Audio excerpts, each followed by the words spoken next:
শুভ দুপুর সবাইকে। আপনারা দেখতে পাচ্ছেন আপনাদের সামনে নীলকণ্ঠ ফুল নিয়ে চলে এসেছি। নীলকণ্ঠ ফুল সচরাচর আমরা সবাই চিনি, এই ফুলটার নাম অপরাজিতা আছে।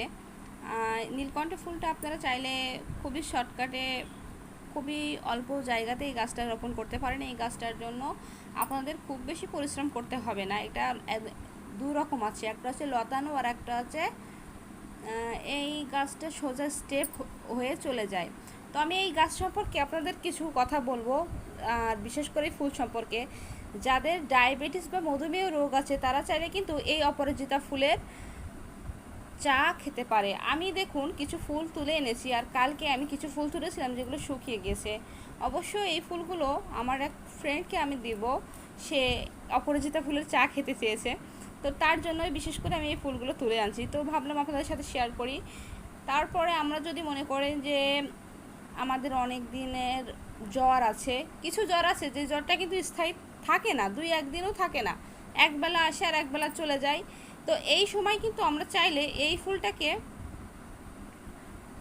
রস করে আমরা যদি এই ফুলটা যদি খাই তাহলে কিন্তু আমাদের অনেকটা এই সমস্যা থেকে আমরা মুক্তি পাবো।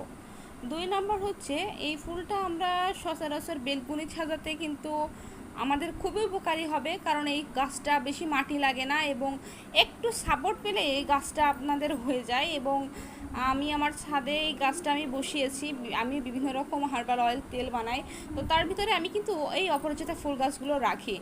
এবং এই অপরাজিতা ফুল গাছটা রাখার কারণ প্রথমত দেখতে সুন্দর, আর দ্বিতীয়ত এই ফুল গাছটার ভিতরে আপনার কোনো সাপোর্ট যদিও নাও পায়, তাও এই গাছটা অনেক সুন্দর বেড়ে ওঠে। আর কারো যদি ঠান্ডা অতিরিক্ত লাগে বা এই ঠান্ডা যেতেই চাচ্ছে না, 1 নম্বর আমরা অনেকেই জানি যে তুলসী আছে, বিশেষ করে কৃষ্ণ তুলসী বা কালো তুলসী যেটা, ওইটার সাথে যদি আমরা এই অপরাজিতা ফুলটা খাই তাহলে আমাদের কিন্তু অনেক সুন্দর কাজ করবে এবং এটা পরীক্ষিত। তাছাড়া অপরাজিতা ফুল অনেক কবিরাজি বা অনেক টোটকাতে কাজে লাগে, যেটা আমরা শুনে আসছি, হয়তো বা আমরা অনেকেই জানি না যে এই ফুলটা কিন্তু অনেকে টোটকা বা বিভিন্ন রকম কবিরাজি কাজে লাগায়। আমিও এটা শুনেছি। তো এখানে যত রকম উপকার পাওয়া যায় আমি তার ভিতরে এটা আপনাদেরকে বললাম।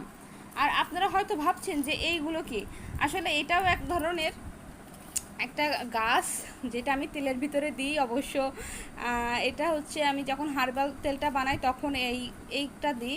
এটা আপনারা চিনতে পারবেন না, কারণ এটা এক বিশেষ ধরনের একটা গাছ, যেটা আপনাদেরকে বলবো না। যদি আপনারা পারেন তাহলে অবশ্যই আমাকে জানাবেন যে এটা কিসের গাছ। আর অবশ্যই নীলকণ্ঠ ফুলের চা বানাই, আপনারা সবাই খাবেন যদি আপনাদের মন চাইতো। অনেকে কিন্তু এটা দিয়ে ম্যাজিক ট্রিও বানায়। হ্যাঁ বন্ধুরা, এটা দিয়েও ম্যাজিক ট্রি বানানো যায়।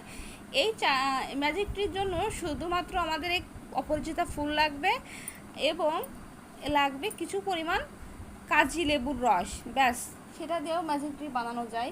তো বন্ধুরা, এই ছিল আমার অপরাজিতা ফুল সম্পর্কে কিছু জানার টিপস। যদি আপনাদের ভালো লাগে অবশ্যই আমার ভিডিওটা শেয়ার করে দেবেন, সাবস্ক্রাইব করবেন আমার এই চ্যানেলটি এবং লাইক দিতে ভুলবেন না। এই বলে আমি আমার এই ভিডিওটা এখানেই শেষ করছি। সবাইকে ধন্যবাদ এতক্ষণ আমার পাশে থাকার জন্য।